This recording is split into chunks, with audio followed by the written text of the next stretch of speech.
Here's another quick example. This one doesn't have enough in it to meet the requirements for the project, but the only thing that's in here is a sofa. My working file on this was called Road Sofa. The finished piece I called No Passing Zone because there are 2 no passing zone signs here. I could have called it Davenport, Iowa, because this was taken in Iowa, and Davenport is a town in Iowa, and a Davenport is another name for a sofa, but this was actually taken north of Grinnell, so I call it No Passing Zone. And that's a dollhouse sofa photographed in my studio.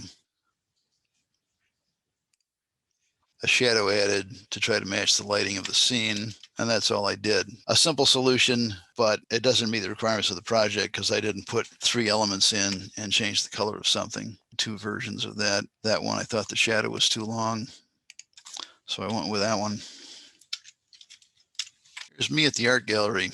Yeah, that's me a few years ago when I was fatter and didn't have a beard, didn't have any more hair. What looks like a scene in a gallery is actually a green fill gradient overlay. This one is just a slight color shift. Color burn 75%. This shadow edit on the wall. Picture frame is kind of just a guide for putting in this piece of artwork, a shadow for the frame, and the new frame added. There's a shadow on the wall. Here's a painting. Here's a reflection of things in the gallery. This is a lighten layer so that when this soft light layer is added in, there's a little more definition to it. This is fairly subtle. And then there's a reflection of the figure, and there's actually a modern clock face replacing the head. And these are actually a couple of my college professors from when I was an undergrad in the 1960s and early 70s. And I had a dream about them in which they were turning into grandfather's clocks. And I thought that would be an interesting image. So digitally painted. Shadow of the frame, edge of the frame, and the frame. This adds gallery lighting.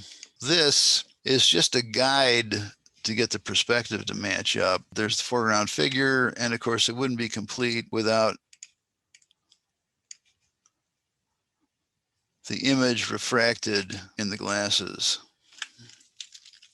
This one seems straightforward enough. It's just a photograph of a mirror box with some stuff in it floating in the sky. This is a sky that I've been using for about 20 years. I created 2 different skies together to get this sky and have used it in a number of projects since then. I wanted a bluer sky, add the case and the mirror. Actually, I'm not using this case. There's another case. There's a reflection of Woody. This group consists of one photograph of Woody and another photograph, I didn't use that one, another photograph of the box with the books in it. Complete works of Shakespeare, by the way. There's a shadow, a bottom fade. There's this figure. Not sure why that shadow is supposed to be there. Maybe it's not supposed to be there. And a brightness adjustment. This is another Woody Elgin Park demo where there's a mask feathered and brought in to darken the foreground so he appears to be lit by the toy store. Another gallery scene. The same wall as the other one, same adjustments. This is the Monterey set. This was a photo taken in Monterey, California a number of years ago. You could probably tell it uses the same stuff as the other gallery scene I showed you. This is the actual photo from Monterey. I needed it facing the other direction. There it is over there with a mask. There it is with a different background. There's a shadow added behind the head. Shadow of the frame, the shadow of the head sticking out of the frame, shadow of the picture, edge of the frame, the painting, the reflection. The reflection is a multiply layer and a lighten layer to get the desired reflection effect. Shadow, frame, lighting as in the other one. This one has a shadow of Betty. That's why Betty is here, just to get her shape, to get her shadow. She didn't actually appear in the image. There's the figure that is reflected in the other one. This one is this figure. And again, the image of the painting is refracted in the glasses. So there's some examples. Here are a few student examples from previous years. This one isn't too bad. I think this figure may be too small for the foreground.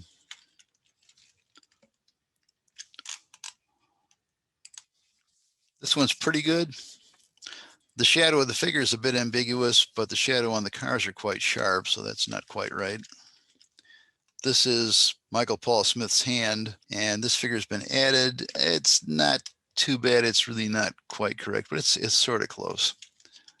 This is a gazebo photo that I used for a few years. I never liked using it, and I finally stopped because this was put together from a couple of different photos, and the lighting in the foreground and the gazebo don't really match, which made it a nightmare to try to figure out how to put shadows in for the added objects. But here's a cat, the shadow's going that way, but the gazebo is lit from that angle, but everything else was lit from the back and slightly left, while the gazebo is lit from the left and slightly front. There's a little pig added to that. There's another cat. This is an Elgin Park scene with two figures added, and that works pretty well. Although the shadow on the boy is going backward, but the shadow from the pole is coming forward. So that's not quite right. Those figures were added in. This is sort of interesting, and the shadows are somewhat ambiguous, but it seems to work okay. It was edited pretty well. Obviously, the bears and the apple are not really part of that beach scene. This one, and I have layers for this one. I couldn't locate the layer files for some of that other stuff, but that's okay. A lot was done here. Turn off some of these for you. This is the background image. It was destructively cut, as you can see from the thumbnail, and then a sky is added in behind it. This figure was not destructively cut, which is good. Her shadow was created from the mask for the figure, and that seems reasonable. This seems to be just a lighter version of this one, which I don't think necessarily works that well. There are other color balance and brightness filters added to that. Another dancer here and her shadow, and that's another version of that dancer, which may be unnecessary. A curve adjustment and a brightness adjustment. And I'd say that's a moderately believable solution, although you can sort of see where some of the masking isn't that precise. Like right there, it's a little peculiar. There's a bit of a halo around some of these people. This one I don't have the layers for, but this one, a vehicle color was changed and the figures were added in the foreground. And they actually are illustrations, but they seem to work okay because they're really well done illustrations and sort of look appropriate with the rest of the image. So there are some examples. I'm not sure what else was done in this other than this was added and the color changed there. There may be something else that was done. Can't tell without checking the layers, which I don't have. This is a student project, and this looks really cool, but this was all done destructively. The mannequin has no mask. It was cut out and stuck in. The dog has a mask. This was non-destructive. So there's one thing that was non-destructive. Actually, this vase, it's actually a Jim Beam bottle, was put in non-destructively, but all the other elements were put in destructively. I'm not looking for destructive addition of elements. I'm looking for non-destructive. This table that was added in doesn't come anywhere close to the perspective of the rest of the scene. She should have a shadow. The apple should have a shadow. The dog should have a shadow. It looks cool, but it's not that good. So there's some examples of what you can do and what you should try to do and some of the things you should try to avoid for 6B.